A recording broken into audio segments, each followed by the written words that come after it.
మీ పాపం నిమిత్తం మీ పడిపోయి. నా మాట వినిన దేవుని బిడ్డలారా, మన జీవితము ఈ రోజు సరి చేసుకోవాలి. మనలో ఉన్న పాపము పరిహరించుకోవాలి. మనం ఆలోచన చేసిన తెలుసా, నేను మంచివాడే, నాలో పాపం లేదు, నాలో తప్పు లేదు, నేను మంచివాడే. చాలా మందికి మనస్సాక్షి లేదు.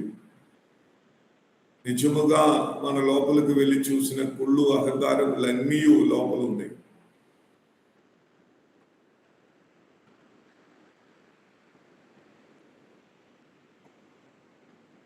సరి అయిన దేవుని ప్రేమ మన జీవితములు లేదు. బయటికి చూసినప్పుడు నవ్వును ఉన్నాయి, మాట్లాడుతూ ఉన్నాయి. మనం ఆలోచన చేసుకో మంచిది. అది కాదు. ఇశ్రాయేలా, మీ దేవుడైన యెహోవా తట్టుకు తిరుగుడి.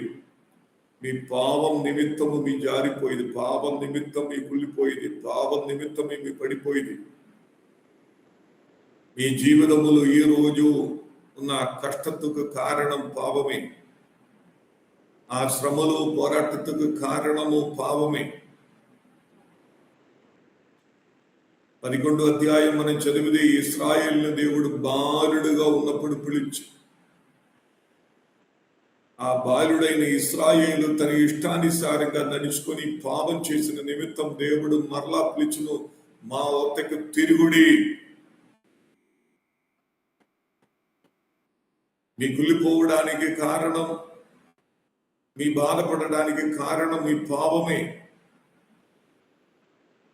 ఈ రోజు నా మాట వినిన వారు ప్రతి ఒక్కరూ తన జీవితము తాను పరీక్షించుకోవాలి. మన జీవితం ఎలాగనే కొంచెంకాలం ఈ భూమి జీవితం. మాట వినడానికి, ప్రసంగం వినడానికి అందరికీ ఇష్టమే, కానీ ఆ వాక్యాధారముగా బ్రతుకడానికి ఎక్కువ మందికి ఇష్టం లేదు. పాపంతో నో చెప్పడానికి చాలా మందికి సాధ్యం కాదు. అన్ని కావాలి. సంఘములున్న ఆశీర్వాదం కావాలి, లోకములున్న ఆశీర్వాదం కావాలి, పితరులు పారంపర్య ప్రకారం ఉన్న ఆశీర్వాదం కావాలి.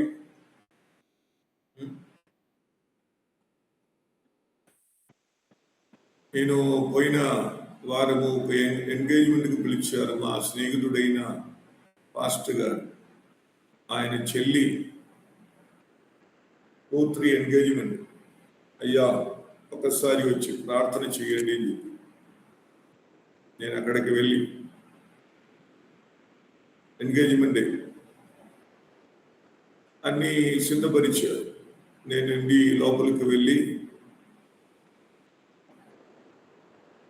అమ్మాయి వచ్చారు, అబ్బాయి అక్కడికి వచ్చారు. వారు ఇంట్లో ఉన్నప్పుడు నేను వారి కోసం ప్రార్థన చేసి, వారు ఆ ప్రధానము ఎంగేజ్మెంట్ మంచిగా జరగడానికి సిద్ధపడి మంచిగా వివాహ జీవితంలోనికి వెళ్ళడానికి ప్రార్థన చేసి, అయ్యా రా చెప్పి ఆ సేవకుడిని పిలిచి బయటికి పందిరేసారు. టెండు అక్కడ కూర్చోబెట్టి అక్కడే కూర్చో.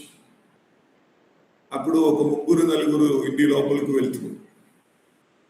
వారు సిఎస్సి సంఘస్థురాలి ఆ అమ్మాయి. 3-4 ఆ ఇంటిలోనికి వెళ్తున్నారు.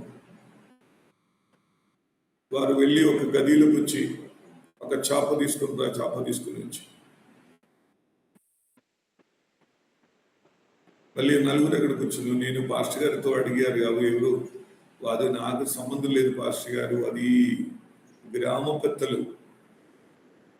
ఏమి అమ్మాయికి అబ్బాయికి ఏం కట్నం ఇచ్చును, ఆ కట్టణము లెక్కబట్టడానికి చాప వేసుకొని కూర్చును.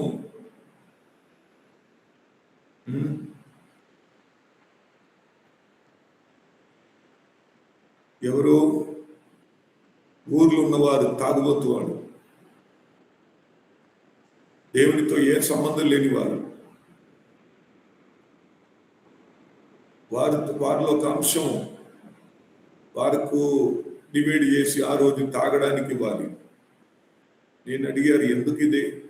ఇంకా ఏదైనా అబ్బాయి అమ్మాయి వారి వివాహ జీవితములు ఏదైనా ఒక సమస్యలు ఏదైనా వచ్చినా ఈ పెద్దలు మాట్లాడడానికి రావడానికి, లేదా వారు రాలేదు, వాక్యము తెలియలేని సంఘం లోకములోనికి వెళ్ళిపోయి లోకము నుండి ఏం పొందుకోవడానికి దేవుని మాటకి విలువ లేని పరిస్థితులు. ఒక్కసారి అయినా కొరింథీ పత్రిక 6వ అధ్యాయం చదివిన మీ మధ్య ఏదైనా సమస్యలు జరిగిన పరిహరించడానికి తగిన జ్ఞాని కలిగిన సహోదరుడు ఎవరు మీ మధ్య లేదా? మీ మధ్య సమస్యలు జరిగినదే అది మంచిది కాదు. ఇంకొకసారి జరిగినా అది పరిహరించడానికి ఉన్న జ్ఞానం కలిగిన పురుషుడు సంఘస్థులు ఎవరు లేరా? ఆ సమస్యలు పరిహరించడానికి నీవు లోకములోనికి ఎందుకు వెళ్ళిపోవును? అపొస్తలుల పౌలు గారు అక్కడ గద్దించి మాట్లాడుతుంది. అలాగే స్పష్టముగా రాయబడి ఉన్నప్పుడు ఒక మంచి కార్యము జరిగిన సమయములు తాగబోతు వాళ్ళే అన్ని కంట్రోలు. వారికి నేను సరి నాకైతే సంబంధం లేదని బయటికి వచ్చి తర్వాత ఏం చేసేయాలో తెలియదు. ఆ రూమి నుండి గది నుండి బయటికి వచ్చినప్పుడు అందరి చేతులు తమలపాకు ఉన్నాయి, ఒక పండు ఉన్నాయి. వారికి దక్షిణ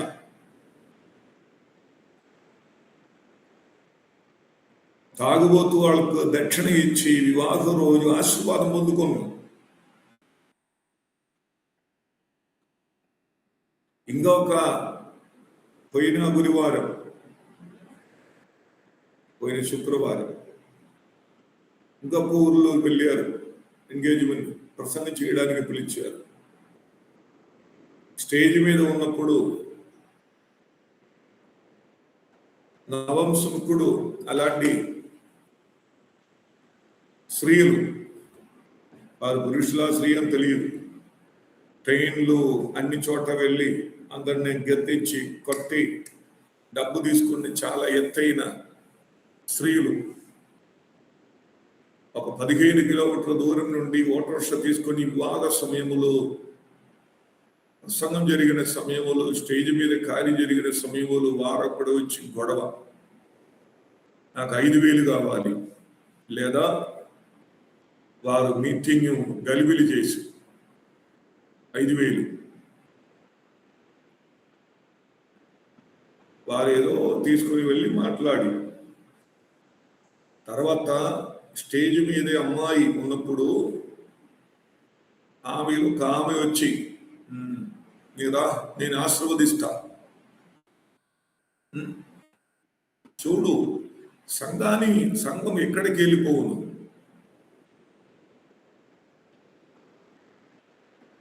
రౌడిగా తిరిగి ప్రతి కొట్టుకాడ నుండి ట్రైన్ నుండి డబ్బు తీసుకుని నమస్కారం.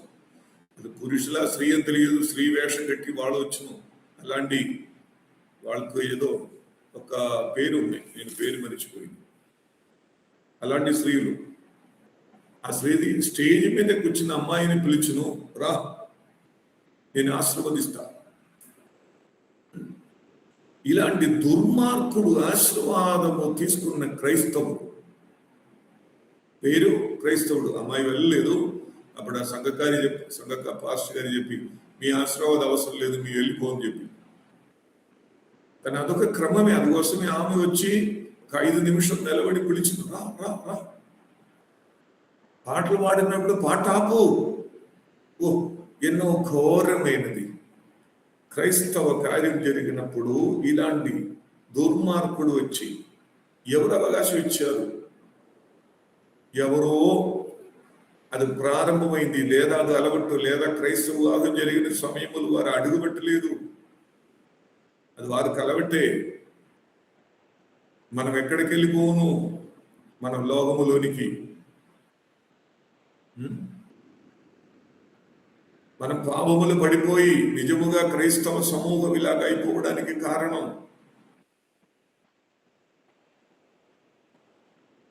దేవుడు పిలిచును, నేను ఇశ్రాయేలు మీ బాలుడైనప్పుడు నేను మిమ్మల్ని పిలిచి ప్రేమించి ప్రేమ నిమిత్తం నా కుమారుని ఐగుప్తు దేశం నుండి పిలిచి 14 అధ్యాయం ఇచ్చినప్పుడు చెప్పిను, ఆ ఇశ్రాయేలు మీ యెహోవా తట్టు తిరుగుడి,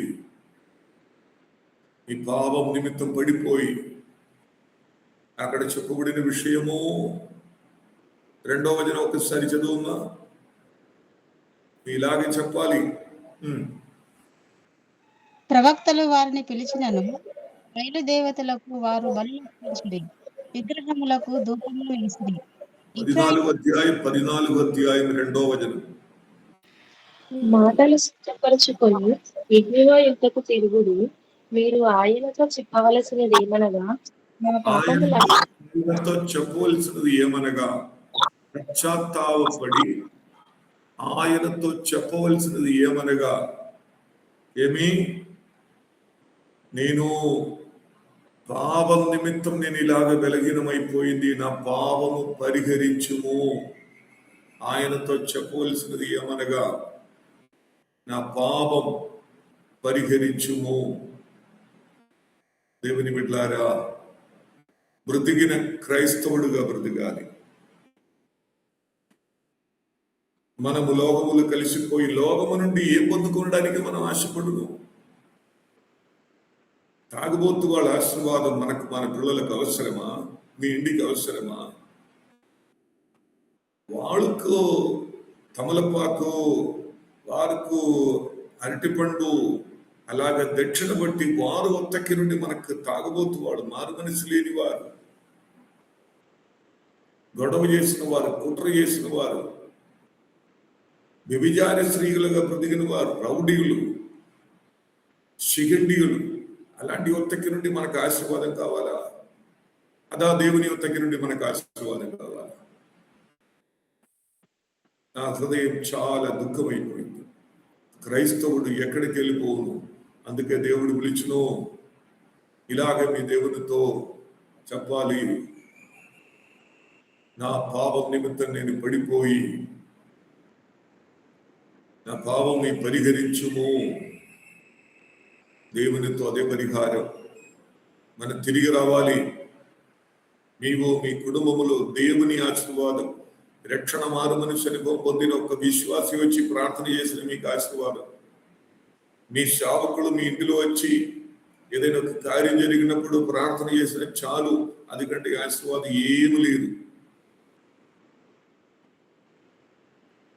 ఇంకా ఒక మంచి కార్యం జరిగినప్పుడు నిజముగా చెప్పిన నాన్నగారు తల్లిగారు మారు మనసు పొందలేదు, పాపములు కొనసాగించిన వాళ్ళైతే వారి దగ్గర నుండి వరకు ఆశీర్వాదం తీసుకున్న ఏ ఉపయోగం లేదు. ఆ బిడ్డకి వివాహమైన ఏదైనా గారి జరుగును, ఆ నాన్నగారు తల్లిగారు మారు మనసు లేదు, పాపములు కొనసాగించిన వాళ్ళైతే వారి కొత్తకి నుండి ఏం ఆశీర్వాదం తీసుకున్నావు?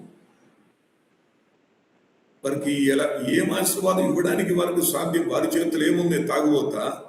వారి చేతుల్లో ఉన్న వ్యభిచారమా, దొంగతనమా? ఏం ఆశీర్వాదం? నిజముగా రక్షణ మారుమని అనుభవం పొందిన ఒక బిడ్డ అయితే ఖచ్చితంగా మనస్ఫూర్తిగా ఆశీర్వదించడానికి సాధ్యం. లేదా ఆశీర్వాదం ఏం లేదు. వారిలో ఉన్న అభిషేకం మన మీదకి, వారిలో ఉన్న కార్యములన్నీ మన మీదకి, వారిలో ఉన్న స్వభావము ఒక ఇంపార్టేషన్, అభిషేకము, ఆశీర్వాదం.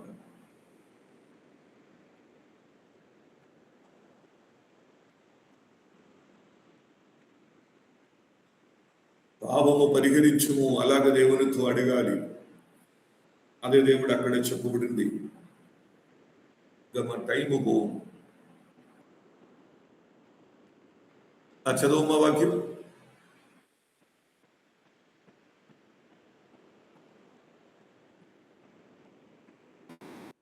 ఎన్నో 14:2 చదివిన మిగిలినది.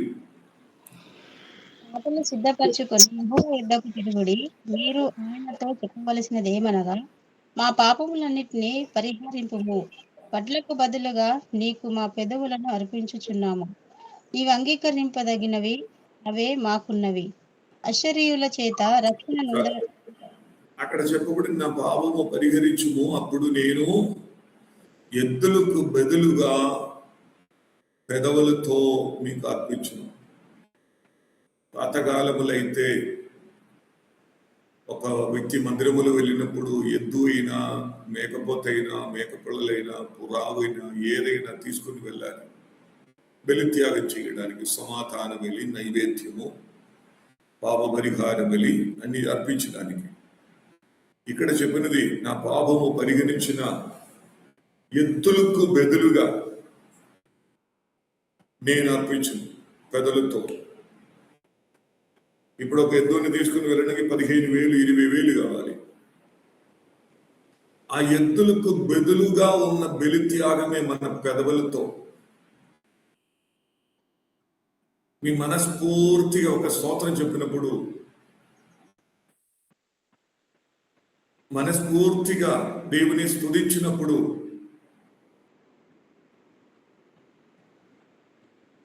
ఎద్దులకు బదులుగా ఉన్న స్తోత్రమే అదే.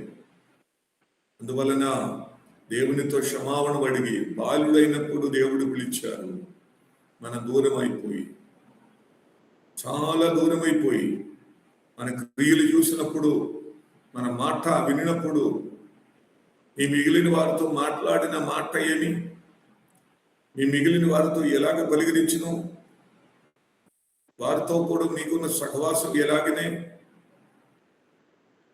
ఏదైనా హృదయములు దాచిపెట్టిన తర్వాత వ్యక్తిని చూసినప్పుడు అమ్మా ఎలాగుంది అడుగుతారా అని నీ హృదయములు ఇంకొక ఆమెను గురించి అది హృదయములు దాచిపెట్టి చూసినప్పుడు ప్రేమ, నవ్వటం, మాట్లాడటం.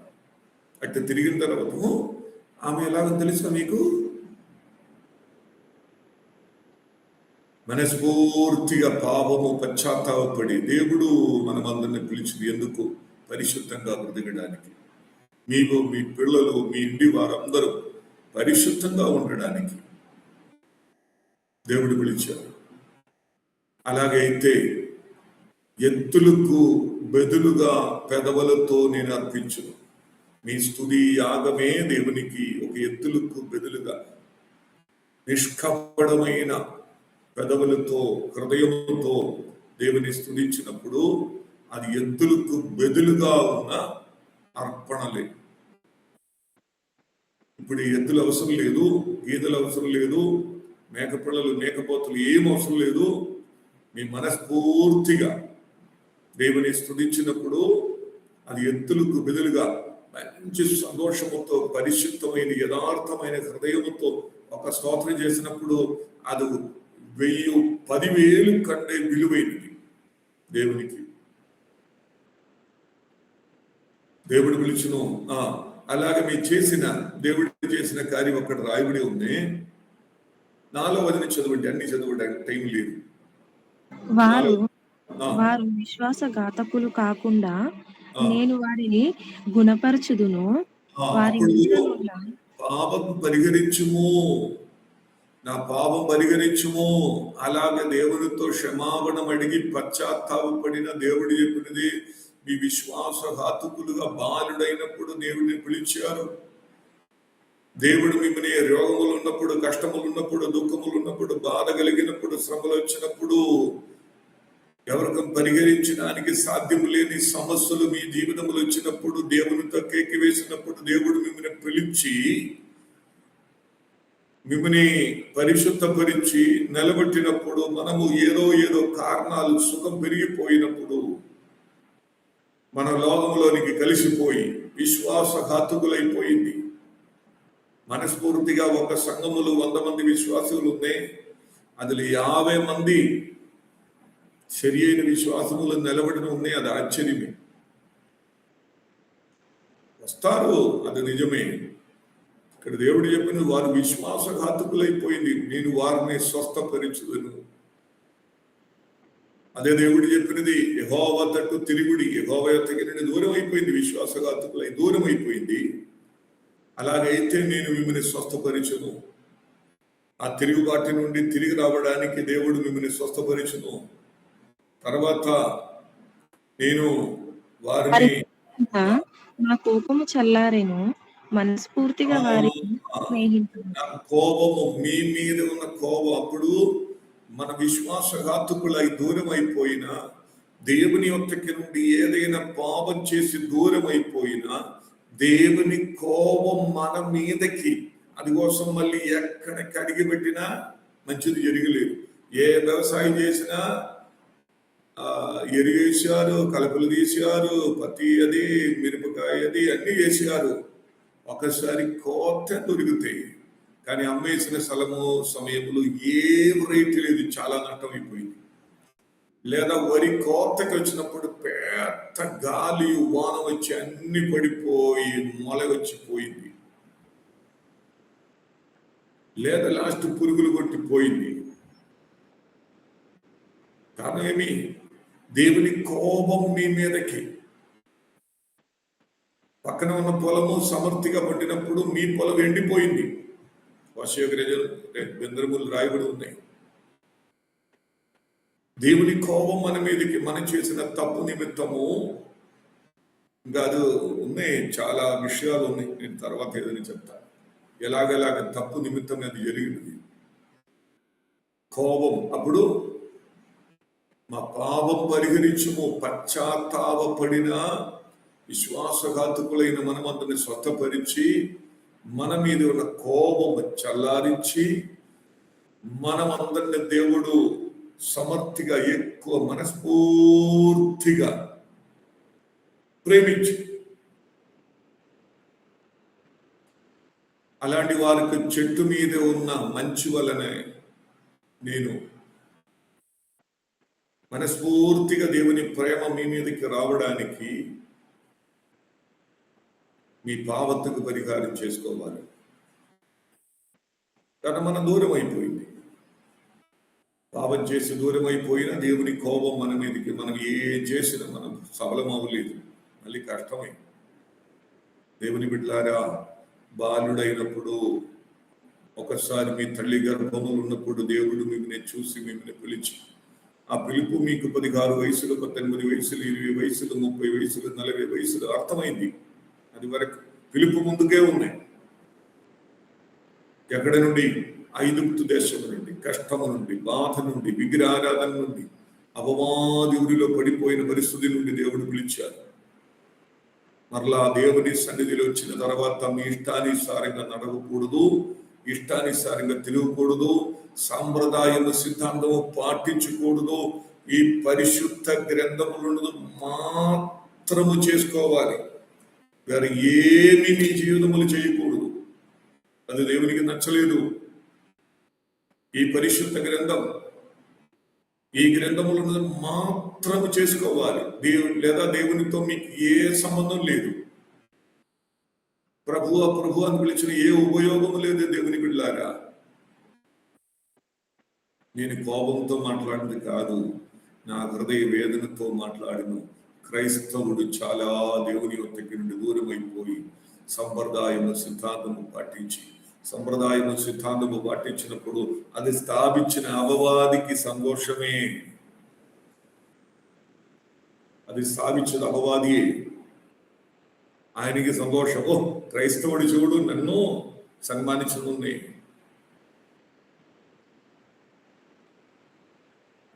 నా క్రమమే వారు పరిశుద్ధ వివాహములు విడిచినది.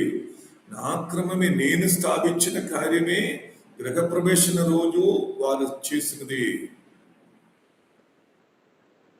ఇంటికి పునాది వేసినప్పుడు నేను స్థాపించిన క్రమమే వారు పాటించినది. అప్పుడు దేవునికి ఏ సంబంధం? బ్రతికిన ఒక్కరోజు బ్రతికిన నిత్యమైన క్రైస్తవుడుగా సత్యవాక్య ప్రకారం బ్రతకాలి. ఒక్కరోజు బ్రతికింది చాలు. లేదా 1000 సంవత్సరాలుగా విశ్వాసఘాతుకులై బ్రతికిన మనకేమి? దేవుడు కోపం మన మీదకి, మనం చేసిన మహిమ అన్ని అపవాదికి. అలా ఉండకూడదు దేవుని బిడ్డలారా. బాలుడైనప్పుడే దేవుడు పిలిచారు. అందుకోసం తిరిగి రండి. కోపం చల్లారించడానికి దేవునితో క్షమాపణ అడిగి, ఏమేమి తప్పు చేసినా, మీ పిల్లలకు మీ చదువు విషయములో స్కూల్ ఓపెన్ అవునప్పుడు ఏం చేయాలి? తొందరగా మీ పిల్లల్ని తీసుకొని మందిరం దగ్గరికి వెళ్ళాలి. ఆ రోజు మొదటి రోజు డ్రెస్ చేసుకొని మందిరం దగ్గరికి వెళ్ళి, అయ్యగారు స్కూల్ వెళ్తున్నాం, పిల్లల కోసం ప్రార్థన చేయండి, వెళ్ళాలి, వెళ్ళి ప్రార్థన చేయించుకొని స్కూల్లో జాయిన్ చేయించండి. రేపు ఉద్యోగத்துக்கு వెళ్ళను, ఉదయకాలము రెడీ చేసుకొని చర్చి కాడికి వెళ్ళి ఆ మందిరములు మోకాలేసి 5 నిమిషం ప్రార్థన చేసి, అయ్యగారు ప్రార్థన చేయండి, నేను ఈరోజు డ్యూటీలు ప్రవేశించాను. అదే ఆశీర్వాదం. లేదా అటు ఇటు తిరిగి వారికి దక్షిణ ఇచ్చి, వారికి తమలపాకు ఇచ్చి, వారికి అది చేసి ఇది చేసి, లోకము నుండి మనం ఏం పొందుకోవడానికి ఏమీ లేదు. అది మనం అర్థం చేసుకొని మనము పరిశుద్ధంగా బ్రతికడానికి ప్రయత్నం చేయండి, పవిత్రముగా బ్రతికడానికి ప్రయత్నం చేయండి. బాలుడైనప్పుడు దేవుడు పిలిచినప్పుడు ఇశ్రాయేలు 14వ అధ్యాయం వచ్చినప్పుడు వారు విశ్వాసఘాతకులై దేవుని కోపం పెరిగిపోయిన కార్యములన్నీ చేసి దేవుని యొద్దకి నుండి దూరం అయిపోయింది. అందుకోసం దేవుడు చెప్పును, తిరిగి రండి, యెహోవా తట్టు తిరుగుడి. దేవుని బిడ్డలారా, ఈ రోజు మనం అలాగే తిరిగి దేవుని సన్నిధిలో యథార్థవంతుడుగా ఒక్క నిమిషం అందరి కన్ను మూసుకోండి, తన తాను ఒకసారి పరీక్షించండి. దేవుడు పిలిచిన అప్పటి నుండి ఈ రోజు వరకు ప్రతి ఒక్కరు మీ ఇంట్లో ఉన్నప్పుడు, మీ ఎక్కడ ఉన్నాయి, ఒక్క నిమిషం దేవుని సన్నిధిలో కన్ను మూసుకొని, ప్రభువా ఒక్కసారి తన తాను పరీక్షించుకోండి.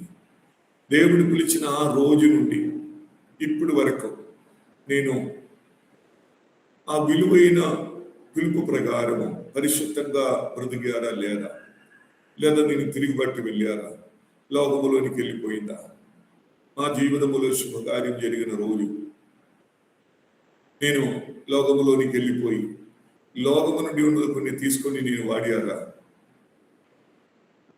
నేను పాపం చేశారా, ఇప్పుడు మా హృదయం ఎలాగనే నేను విశ్వాసఘాతకులుగా బ్రతుకున్నా లేదా, తన తాను పరీక్షించుకోండి. అందుకు పరిహారము, పాపము పరిహరించుము, పశ్చాత్తాపం కలిగిన హృదయం, పాపం నోటుతో ఒప్పు చెప్పి, ప్రభువా నీ యొద్దకి నుండి నేను దూరం అయిపోయి చాలా మాటలు వినును, పెద్ద పెద్ద సేవకులు యూట్యూబ్ ద్వారా టీవీలో ప్రసంగం వినును, నేను చర్చికి వెళ్ళును, నేను సండే స్కూల్ నడిపించును, నేను దశభాగము కాణికిస్తును, అన్ని కార్యం చేస్తున్నాయి. కానీ నేను దేవుడా మీ యొద్దకి నుండి దూరం అయిపోయి కొన్ని సంప్రదాయాలు చేసి, కొన్ని కార్యాలు చేసి, కొన్ని మాటలు పలికి, కొన్ని క్రమ ప్రకారం నేను దూరం అయిపోయింది.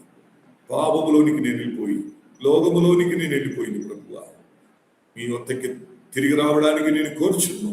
మీ పరిశుద్ధ రక్తము దా యేసయ్యా, నన్ను కడిగి పరిశుద్ధపరచండి, శుభ్రం చేయండి.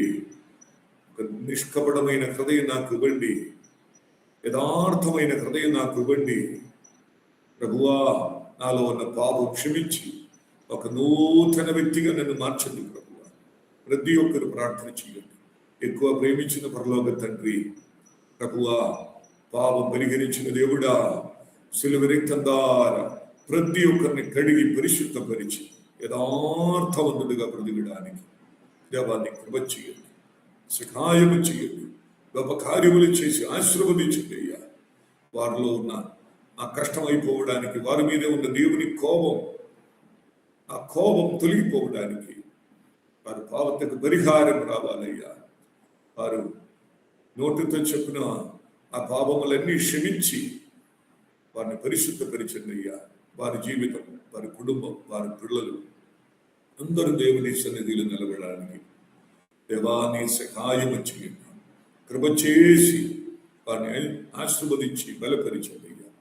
సమస్తం మీ చేతులు వహించి ప్రార్థన చేసి యేసుక్రీస్తు పరిశుద్ధ నామములు అడిగి వేడుకొనుచున్నాము తండ్రి. ఆమేన్. ఆమేన్ ఆమేన్ ఆమేన్. తండ్రి అయిన దేవుని ప్రేమయు, కుమారుడైన యేసుక్రీస్తు కృపయు, పరిశుద్ధాత్మ దేవుని సహవాసము, సన్నిధి ప్రభావము మనమందరికీ తోడుండును కాక. ఆమేన్. ఆమేన్ ఆమేన్ ఆమేన్. అందరికీ వందనాలు. Praise lord sir. పాస్టర్ గారండి. ప్రైస్లో ప్రైజ్ లార్డ్ అండి. అందరికీ వందనాలు తెలియజేస్తున్నాను. అయ్యగారు మనకు అనేక విషయాల చేత అనేకంగా బోధించారు. నిజంగానే ఈ లోకంలో మనం క్రైస్తవులుగా ఉన్నప్పటికీ లోక సంప్రదాయాలు అనేక మంది చేస్తున్నారండి. నేను కూడా ఇక్కడ కొంతమందిని చూస్తున్నాను. అయ్యగారు మనల్ని తల్లి గర్భంలో ఉన్నప్పుడే ఆయన కన్నులు మన మీద ఉండే మనకు చూసినాయి. ఇర్మియాతో ఎలా మాట్లాడిండో మనకు కూడా జీవితంలో అనేక కష్టాలు వచ్చినప్పుడు మనము దేవుని వైపు చూచులాగున ఆయన యొక్క మార్గంలో మనకు వెళ్ళులాగున దేవుడు మనల్ని ఆయన యొద్దకు పిలుచుకున్నాడు. మనలో ఏదైనా లోక సంబంధమైనది ఏదైనా ఉంటే మనము తీసి పారేయాలి. మనము దేవుని వాక్యానుసారంగా జీవించాలని దేవుడు అయ్యగారు ద్వారా ఎంతో చక్కగా మనతో మాట్లాడుంటున్నారు. ఏదో ఒక హృదయంలో లోపాలు మనిషికి ఉండక మానవు. మనం ఎంతటి క్రైస్తవులమైనప్పటికీ ఏదో ఒకటి లోక సంబంధమైన సాంప్రదాయాలు, లోక సంబంధమైన ఆలోచనలు ఉంటాయి. అదే అయ్యగారు మన ద్వారా మనతో మాట్లాడి ఉంటున్నారు. మనం దేవుని నామానికి మహిమ కలుగును గాక. ఉదయం నుంచి పాటలు పాడిన సిస్టర్కి వందనాలు. అలాగే అనేక అంశములతో మనం ప్రార్థించుకుంటున్నామండి. ప్రార్థించిన వారికి వందనాలు తెలియజేసుకుంటున్నాను. అదేవిధంగా అందరము మళ్ళీ రేపు 5 గంటల వరకు మనము అందరం జాయిన్ అయిదాం. అందరం ఒకరు వందనాలు చెల్లించుకుంటూ లీవ్ అవుదామండి. ప్రైజ్ లార్డ్ అందరికీ. Praise Lord. అందరి ప్రైజ్ లార్డ్. ప్రైజ్ లార్డ్స్ అందరికీ అందరికీ ప్రైజ్ లార్డ్ అండి. Praise lord.